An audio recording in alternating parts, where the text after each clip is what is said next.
Good evening to all. ഏവർക്കും ക്രിസ്തുയേശുവിൽ സ്നേഹവന്ദനം. യോഗം ആരംഭിക്കാം. ദൈവം വെളിച്ചമാകുന്നു, അവനിൽ ഇരുട്ട് ഒട്ടുമില്ല. ഞാൻ ലോകത്തിൻ്റെ വെളിച്ചമാകുന്നു, എന്നെ അനുഗമിക്കുന്നവൻ ഇരുളിൽ നടക്കാതെ ജീവൻ്റെ വെളിച്ചമാകും. ഇതിൻ്റെ പ്രതീകമായി അഭിവന്യ ഡോക്ടർ ഐസക് മാർ ഫിലിക്സിനോസ് എപ്പിസ്കോപ്പായും ആദരണീയനായ ജസ്റ്റിസ് സിറിയക് ജോസഫും ചേർന്ന് ദീപം തെളിയിക്കുന്നതിന് സാദരം ക്ഷണിക്കുന്നു.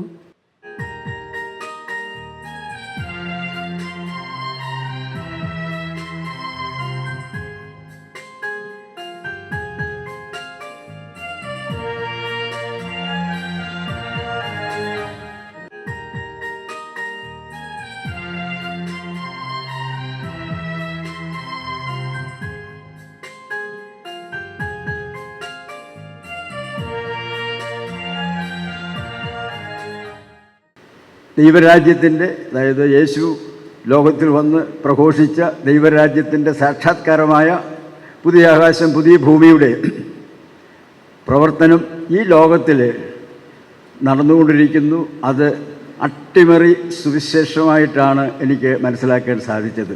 ഇന്നത്തെ നമ്മുടെ പ്രത്യേകത ഏറ്റുവാങ്ങുന്നതായ ഗ്രന്ഥകാരൻ മിസ്റ്റർ ജോൺ സാമുവൽ,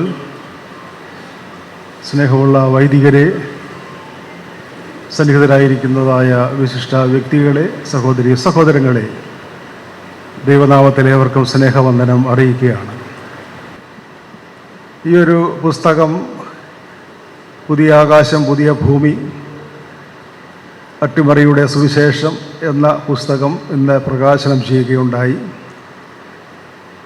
ഇതിനെപ്പറ്റി എന്നോട് നേരത്തെ ഒന്ന് സംസാരിച്ചു.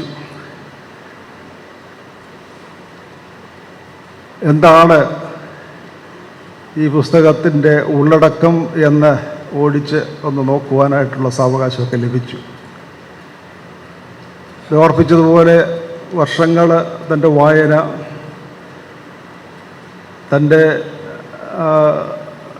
പ്രത്യേകിച്ച് വേദശാസ്ത്ര രംഗത്ത് ഉള്ളതായ അന്വേഷണം, അതിലൂടെ ആർജിച്ചെടുത്തതായ പുതിയ പുതിയ ചിന്തകൾ എപ്രകാരമാണ് മറ്റുള്ളവർക്ക് ആസ്വാദ്യകരമായിട്ട് നൽകുവാൻ സാധിക്കുന്നത്, ആ ഒരു ദർശനം ഉൾക്കൊണ്ടുകൊണ്ട് ദൈവരാജ്യത്തിൻ്റെ സന്ദേശം യേശുക്രിസ്തുവിലൂടെ ഈ ലോകത്തിൽ എങ്ങനെ സാധ്യമായി എന്ന് വീണ്ടും നമ്മെ ഓർപ്പിക്കുന്നതായ ഒരു പുസ്തകമായിട്ട് അത് കാണുന്നത്.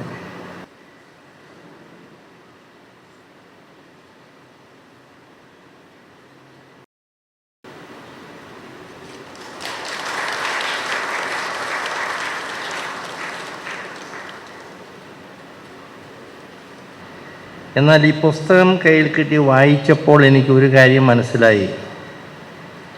അത്ര നിഷ്കളങ്കമായ ഒരു ക്ഷണമായിരുന്നില്ല അത്.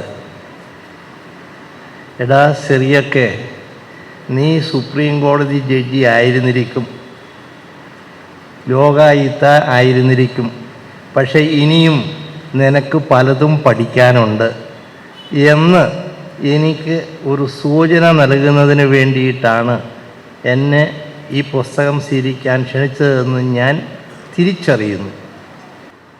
ഈ റോമാ പൗരന്മാർ സാമ്രാജ്യം മുഴുവനും നിന്നെ കള്ളനായി മുദ്രകുത്തി കുരിശിൽ തറയ്ക്കാൻ പോകുമ്പോൾ ഞങ്ങളാണ് വാസ്തവത്തിൽ കള്ളന്മാർ, പക്ഷെ നീയല്ല. അപ്പോഴാണ് പറയുന്നത്, ഇന്ന് നീ എന്നോടുകൂടി പറുദീസയിലിരിക്കും. ഇന്ന് ലോകം അഭിമുഖീകരിക്കുന്ന ഏറ്റവും വലിയ പ്രശ്നം അത് തന്നെയാണ്. ലോകത്തെ ക്ഷേമത്തിലേക്ക് നയിക്കാൻ ക്രിസ്തുവിൻ്റെ വഴികളിലൂടെ എങ്ങനെ സാധിക്കുമെന്നാണ് അദ്ദേഹം നമുക്ക് കാണിച്ചു തരുന്നത്. There will be an eruption of the poor in this country. ഈ നിലയിൽ പോയാൽ ഇവിടെ ഒരു ദരിദ്രൻ്റെ പൊട്ടിപ്പുറപ്പെടലുണ്ടാകുന്ന കാര്യത്തിൽ യാതൊരു സംശയവും. പുതിയ ആകാശവും പുതിയ ഭൂമിയും, ആ സൃഷ്ടി പുതിയ മാനവികതയുടെ തുടക്കമാവുകയാണ്.